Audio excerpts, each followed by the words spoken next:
Ah dear, a little cautionary tale, this one. Now, as most of you will know, this is the Philips N2400 stereo cassette recorder. It's a rather unusual one because it's the first model that Philips made that was stereo and had a built-in amplifier.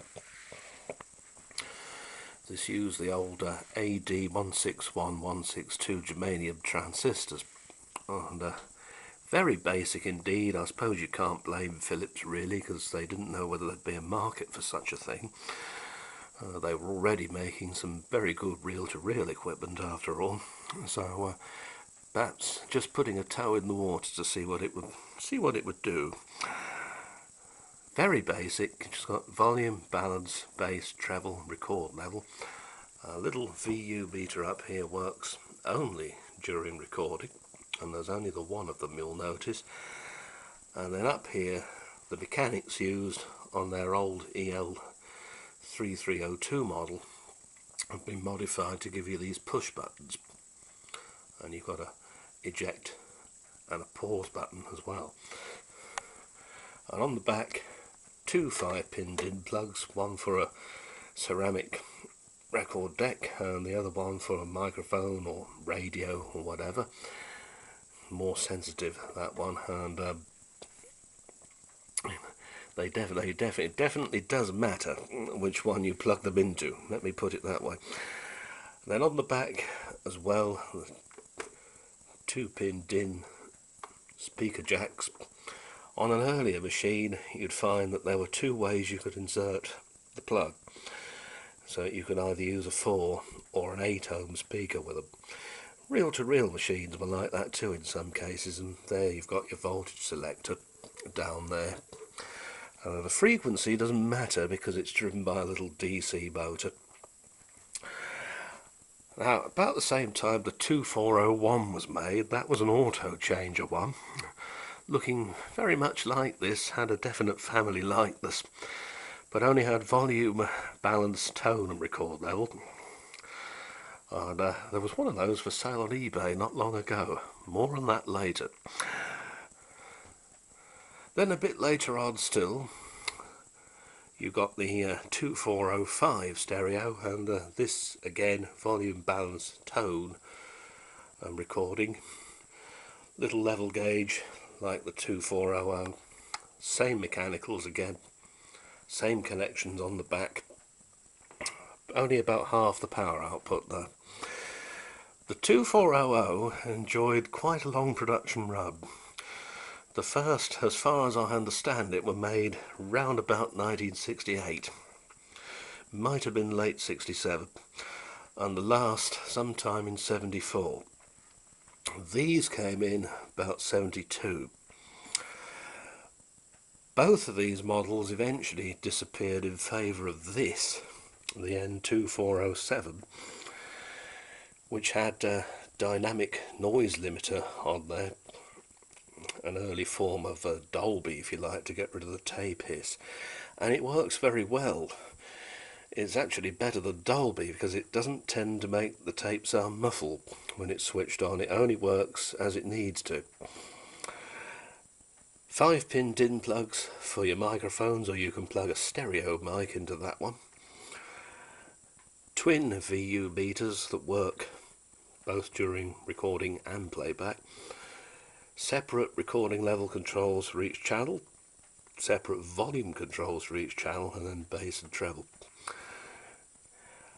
You've also got normal and special tape.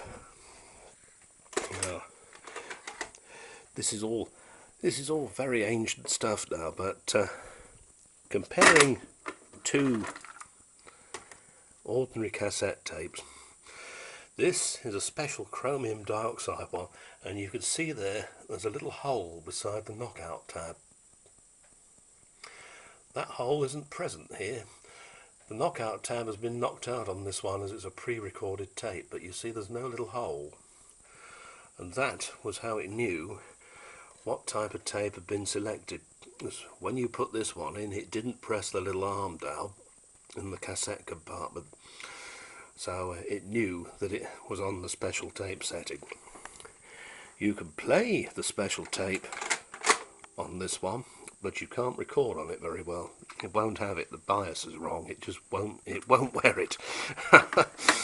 Oh dear. Now the auto changer also appeared as a partner for this one, 2408. I actually have one of those, and once again, seems to have been quite successful. But all these years later on, you don't see too many of these things around, and when you do, they're mostly not in very good working order, shall I say. So I mean, even this has its little ways from time to time, because it's old. I'm afraid. But the 2408 is certainly a temperamental beast when it wants to be. Now, I was lucky years ago. I knew an old boy who ran an electrical shop, and he'd been in business for years. And I mean years. He remembered selling the old sausage lamp heaters, the first electric heaters they had, with 4 big bulbs glowing away inside that were, well, like a sausage to look at. But what he didn't like doing was fiddling around with anything to do with radios or tape recorders, so if he ever had an inquiry about one of those, and he thought it was possibly doable by yours truly, it used to be slung my way, and because he had all the right connections and everything, if you'll pardon the expression, connections, electrical shop, he used to be able to get me all the bits I'd needed, and away we went, and the thing went back to the customer in working order, and everyone was happy. But in 1992, the poor old boy had a stroke and decided to retire. And although I was invited over there and told, if you see anything to do with, radios, tape recorders, your old Hoover, whatever, have it by all means. The old boy himself told me that. And I came away with a load of parts. Of course, that was 20 years ago. So we're a bit low on bits now, let me put it that way. Of course, consumables like drive belts and playheads and things, you can still get those. But anything specific, so to speak, any mechanical bit, can be a bit of a swine to get hold of, let me put it that way. And this is where the cautionary tale starts. One of my subscribers has recently got from eBay his holy grail in the form of one of these. It came from the Isle of Man. Remember me saying the 2401 for sale on eBay as well? Well, I had a look at that, and I have to say I was tempted, but not for £40 I wasn't, because it said 4 parts or not working. Oh, yeah, right. Chances are it'll be full of gunged up belts and all the mechanics will be shot. And you remember what I said about the availability of spares too, especially for such a rare bird as that one. It was driven by 2 little AC motors. So if they've gone, where are you going to get another one of them? Anyway, this chap, he paid £39.99, £40 for this N2400, plus the postage. I've got an idea it was the same seller. I think it was anyway. Anyway, when it came, it's in a hell of a state. The metal's coming off the top. Well, that could all be stuck back. But apparently it's very battered as well. Some of the rubber parts are beginning to give up the ghost, including the pinch roller. You don't often see them go to goo. Drive belts, yes, but tyres and pinch rollers, they tended to be all right. They did. I won't say they were always all right, because they weren't, but so yeah. But aren't there some bloody charlatans out there? They see stuff like this and the pound signs light up in their eyes, or the dollar signs. I mean, £40 would be $70 if you're in the States for what is basically a non-functional wreck. I don't know. It makes you sick, doesn't it? So, yeah, I don't know quite how he'll get on with that one, I'm sure, but yeah, no doubt something could be done about it. Another thing is that in our local chaff converters, I mean cash converters, they've got one of these. Now, This is a boombox from the 80s, made by Philips. You sometimes see them badged as a Pi, and if they were made in America, and I know some of them were, it would have been a Magnavox. Now, this one, as you see, looks like it left the factory in Austria only last week. And it works like it left the factory in Austria only last week too.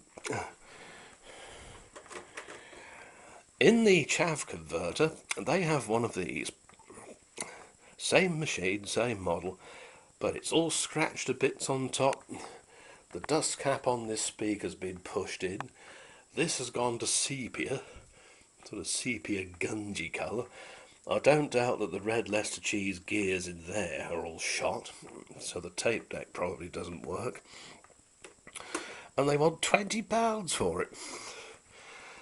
Absolutely crazy. You might get that, you might get more than that for this one that you're looking at. But I don't know about that wreck that's in the chaff converter. God dear, aren't there some piss-taking buggers out there these days? Anyway, so having got that off my chest, as I say, just be careful out there if you are getting stuff from eBay, because, you know, it's not possible to look at it before you buy it, is it? That's another thing to look at. So most people are all right on there. You know, I've never had any trouble myself, touch wood. But you do get the odd one that will take the piss, don't you? You know. Yep. Oh well. See you soon.